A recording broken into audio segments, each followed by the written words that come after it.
Hello friends, എല്ലാവർക്കും സ്വാഗതം. നമ്മൾ ഇന്നത്തെ വീഡിയോ നോക്കുന്നത് എങ്ങനെ നമുക്ക് ഈ ഒരു ഫംഗ്ഷൻ ഡിഫറൻഷിയേറ്റ് ചെയ്യാനാണ്. സോ നമുക്ക് കണ്ടുപിടിക്കേണ്ടത് F of prime of X ആണ്. ഓക്കെ, അതിനുവേണ്ടി നമുക്ക് എന്ത് ചെയ്യണം? ഇതെന്ന് പറയുന്നത് ഇതിന് നമുക്ക് പവർ ആക്കണം.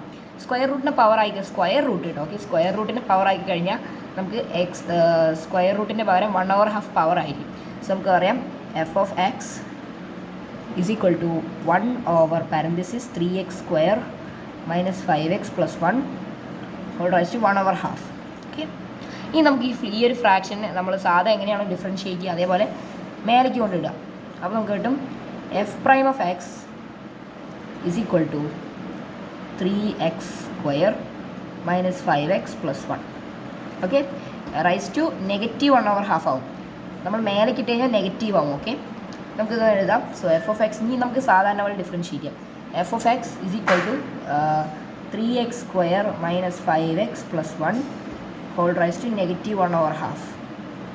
ഇനി നമുക്ക് ചെയിൻ റൂൾ യൂസ് ചെയ്തിട്ട് നമുക്ക് നേരെ ഫ്രണ്ടിക്കിടാം. It's going to be -1/2 times 3x² minus 5x plus 1. -1ൽ നിന്ന് 1 മൈനസ് ചെയ്താൽ നമുക്ക് നോക്കാം. കോമൺ ഡിനോമിനേറ്റർ എടുക്കാം. 2/2 വിച്ച് ഇസ് ജസ്റ്റ് 1 ആണ്.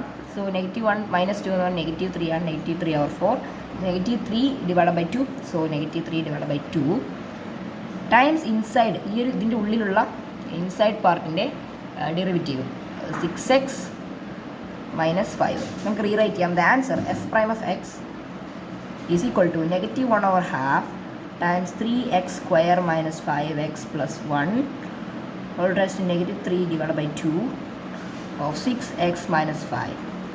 സോ ഇതാണ് ഇതിൻ്റെ ആൻസർ. Bye bye guys.